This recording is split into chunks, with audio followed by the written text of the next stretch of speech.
ദിവസം മുഴുവൻ കുത്തിയിരുന്ന് പഠിക്കാതെ എങ്ങനെ 90 എബോവ് മാർക്ക് വാങ്ങിക്കാമെന്ന് നോക്കാം. ഇത് കേൾക്കുമ്പോൾ ഇമ്പോസിബിളായിട്ട് തോന്നും അല്ലേ? പക്ഷേ അങ്ങനെയല്ല. നമ്മൾ കുറച്ച് സ്മാർട്ട് വർക്ക് ചെയ്ത് കഴിഞ്ഞാൽ ഈസി ആയിട്ട് നമുക്ക് 90 എബോവ് മാർക്ക് വാങ്ങിക്കാൻ കഴിയും. റാങ്ക് വാങ്ങുന്നവരും ടോപ്പേഴ്സും ഒന്നും 24 മണിക്കൂറും പഠിച്ചിട്ടൊന്നും അല്ല റാങ്ക് വാങ്ങുന്നത്. കാരണം അവർക്ക് അത്രയും നേരം ഇന്ന് പഠിക്കാനുള്ള കപ്പാസിറ്റി ഒന്നും ഉണ്ടാവില്ല. അവരും മനുഷ്യരാണ്. പക്ഷേ അവർ കുറച്ച് സ്മാർട്ട് വർക്കൊക്കെ ചെയ്യും. അതെന്തൊക്കെയാണെന്ന് നോക്കാം. നിങ്ങൾ ഏത് ക്ലാസ്സിൽ പഠിക്കുകയാണെങ്കിലും അല്ലെങ്കിൽ ഏത് പരീക്ഷയ്ക്ക് പഠിക്കുകയാണെങ്കിലും ഉറപ്പായിട്ടും ഇത് ഫോളോ ചെയ്ത് നോക്കുക. അതിലെ ആദ്യത്തെ ടിപ്പ് എന്ന് പറയുന്നത് നമ്മളെപ്പോഴും ക്വാളിറ്റി മാത്രം ഫോളോ ചെയ്യുക, ഒരിക്കലും ക്വാണ്ടിറ്റി അല്ല. നിങ്ങളിപ്പോൾ ഒരു 6-7 മണിക്കൂർ പഠിക്കുന്നു, പക്ഷേ ഒരുപാട് ഡിസ്ട്രാക്ഷൻസ് സംഭവിക്കുന്നു. അതായത് ഈ 6-7 മണിക്കൂർ പഠിക്കുന്ന സമയത്ത് തന്നെ ഫോൺ എടുക്കുന്നു, സോഷ്യൽ മീഡിയ കാണുന്നു, എന്നിട്ട് ഇടയ്ക്ക് കുറച്ച് പഠിക്കുന്നു. അതിൽ കാര്യമില്ല. പക്ഷേ നിങ്ങളൊരു 2 മണിക്കൂറേ പഠിക്കുന്നുള്ളൂ. ആ 2 മണിക്കൂർ ഫോൺ യൂസ് ചെയ്യാതെ ആരോടും സംസാരിക്കാതെ പരമാവധി പഠിച്ച് തീർക്കുന്നുണ്ടെങ്കിൽ അതിനെ ക്വാളിറ്റി ടൈം എന്ന് പറയാം. അപ്പോൾ എപ്പോഴും നമുക്ക് ക്വാളിറ്റിക്കാണ് നമ്മൾ ഇമ്പോർട്ടൻസ് കൊടുക്കേണ്ടത്, ഒരിക്കലും ക്വാണ്ടിറ്റിക്കല്ല. ഇത്ര മണിക്കൂർ പഠിച്ചു എന്ന് പറയുന്നതിലല്ല കാര്യം, എത്ര മണിക്കൂർ പഠിച്ചോ അതിൽ എന്തുമാത്രം നിങ്ങൾ പഠിച്ചു എന്നതിലാണ് കാര്യം. അതുകൊണ്ട് തന്നെ ഒരുപാട് സമയം കുത്തിയിരുന്ന് പഠിക്കാതെ കുറച്ച് ടൈം സെലക്ട് ചെയ്യുക, ആ ടൈമിനുള്ളിൽ പരമാവധി പഠിച്ചു തീർക്കുക. അടുത്ത ടിപ്പ് എന്ന് പറയുന്നത് പൊമഡോറോ ടെക്നിക്ക് ഫോളോ ചെയ്യുക എന്നുള്ളതാണ്.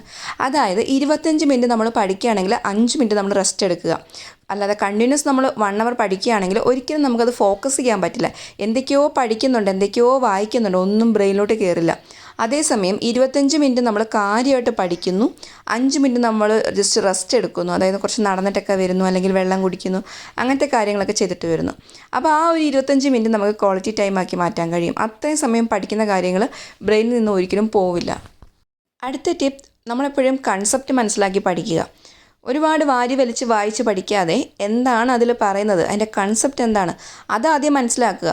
ഇപ്പോൾ ഒരു കണക്ക് നിങ്ങൾ പഠിക്കുന്നു, അപ്പം കുറേ കാര്യങ്ങൾ കണക്കിൽ കാണാതെ പഠിക്കാതെ അത് എങ്ങനെയാണ് അതിൻ്റെ പ്രോസസ്സ് നടക്കുന്നത്, ഏതൊക്കെ സ്റ്റെപ്പാണ് ചെയ്യേണ്ടത് എന്ന് മനസ്സിലാക്കിയാൽ നമുക്കത് പെട്ടെന്ന് മനസ്സിലാവും. ഫിസിക്സ് പഠിക്കുന്നു, ഫിസിക്സ് ചുമ്മാ ഇന്ന് കാണാപ്പാഠം പഠിക്കുന്നതിലും ഭേദം അതിൻ്റെ തിയറി എന്താണ് അത് മാത്രം മനസ്സിലാക്കിയാൽ തന്നെ ഒരുപാട് കാര്യങ്ങൾ അതിൽ നിന്ന് നമുക്ക് ഓർത്തെടുക്കാൻ കഴിയും. അപ്പോൾ എപ്പോഴും നമ്മൾ കൺസെപ്റ്റ് മനസ്സിലാക്കി പഠിക്കുക. ഇങ്ങനെ പഠിക്കുമ്പോൾ നമുക്ക് ബോറടിക്കാൻ ചാൻസ് കൂടുതലാണ്. അതുകൊണ്ട് തന്നെ പഠിപ്പിക്കുക. എന്തെങ്കിലും ഒരു വസ്തുവിനെയോ അനിയനെയോ അനിയത്തെയോ ആരെങ്കിലും പഠിപ്പിച്ചുകൊണ്ട് നമുക്ക് പഠിക്കുകയാണെങ്കിൽ കുറച്ചും കൂടെ കാര്യങ്ങൾ മനസ്സിലാക്കാൻ കഴിയും. അടുത്ത ഏറ്റവും ഇമ്പോർട്ടൻറ്റ് കാര്യമാണ് നമ്മൾ റിവിഷന് വേണ്ടിയിട്ട് സമയം കണ്ടെത്തുക എന്നുള്ളത്. അതിനുവേണ്ടി ഒരുപാട് സമയമൊന്നും കണ്ടെത്തണ്ട. ദിവസം ഒരു 1/2 മണിക്കൂറെങ്കിലും അന്നത്തെ കാര്യങ്ങൾ റിവിഷൻ ചെയ്യാനായിട്ട് മാറ്റി വയ്ക്കുക. കുറച്ച് ഷോർട്ട് ടൈം മതി, ഒരു 1/2 മണിക്കൂർ. അതിനുള്ളിൽ തന്നെ എല്ലാം പഠിച്ച കാര്യങ്ങളൊന്ന് ഓടിച്ചൊന്ന് റിവിഷൻ ചെയ്ത് കഴിഞ്ഞാൽ നമുക്ക് പെട്ടെന്ന് ഓർമ്മകൾ വരുന്നതാണ്. അല്ലാതെ നമ്മൾ പഠിച്ചിട്ട് ഒരിക്കലും റിവിഷൻ ചെയ്യാതിരുന്ന് കഴിഞ്ഞാൽ നിങ്ങൾക്ക് ഒരു കാരണവശാലും പരീക്ഷയുടെ സമയത്ത് ഓർമ്മ വരില്ല. അതേസമയം ഡെയിലി ഇങ്ങനെ 1/2 മണിക്കൂർ മാറ്റി വെച്ച് കഴിഞ്ഞാൽ നന്നായിട്ട് ഓർമ്മ വരുന്നതാണ്. എവിടെ ഏത് പോയിൻറ്റ്സ് എഴുതിയിട്ടിട്ടുണ്ട് എന്ന് വരെ നമുക്ക് ഓർമ്മ വരുന്നതാണ്. സ്മാർട്ടായിട്ട് പഠിക്കുന്നവരെല്ലാം ശ്രദ്ധിക്കുന്ന ഒരു കാര്യമുണ്ട്, ആവശ്യത്തിന് റെസ്റ്റും ആവശ്യത്തിന് ഫുഡും. ഒരിക്കലും ഫുഡും ഉറക്കവും ഒന്നും കളഞ്ഞ് പഠിക്കരുത്. ഒരു 7 മണിക്കൂറെങ്കിലും ഉറങ്ങുക, സമയാസമയങ്ങളിൽ ഫുഡ് കഴിക്കുക, നല്ലപോലെ വെള്ളം കുടിക്കുക, ഇത്രയും കാര്യങ്ങൾ ചെയ്യുക. അതോടൊപ്പം തന്നെ വ്യായാമം ഡെയിലി നിർബന്ധമാണ്. അതിന് ജിമ്മിലൊന്നും പോവേണ്ട കാര്യമില്ല. ഈ മെഡിറ്റേഷൻ, യോഗ പോലെയുള്ള സിമ്പിളായിട്ടുള്ള വ്യായാമം കൂടി ചെയ്ത് കഴിഞ്ഞാൽ എപ്പോഴും ഭയങ്കര എനർജറ്റിക് ആയിരിക്കും. നമുക്ക് എപ്പോഴും ശരീരം മാത്രമല്ല എനർജറ്റിക് ആവേണ്ടത്, മനസ്സും എനർജറ്റിക് ആവണം. അതിന് വേണ്ടിയിട്ട് ഈ മെഡിറ്റേഷനും യോഗയും നമ്മളെ ഹെൽപ്പ് ചെയ്യുന്നതായിരിക്കും. ഏറ്റവും ഇമ്പോർട്ടൻ്റായിട്ട് നമുക്ക് വേണ്ട കാര്യം, അല്ലെങ്കിൽ ഏറ്റവും അത്യാവശ്യമായിട്ട് നമുക്ക് വേണ്ട കാര്യം, എപ്പോഴും നമുക്ക് കോൺഫിഡൻസ് ഉണ്ടാവണം. നമ്മൾ ഏത് പരീക്ഷയ്ക്കാണോ പഠിക്കുന്നത് അതിന് നമ്മൾ അത്യാവശ്യം നല്ല മാർക്ക്, ടോപ്പ് മാർക്ക് നേടും എന്നൊരു കോൺഫിഡൻസ് ഉണ്ടാവണം. എന്നെക്കൊണ്ട് ഇത് പറ്റില്ല എന്ന രീതിയിൽ സ്റ്റാർട്ട് ചെയ്ത് കഴിഞ്ഞാൽ ഇത് പകുതിക്ക് വെച്ച് നമ്മൾ നിർത്തിപ്പോകും.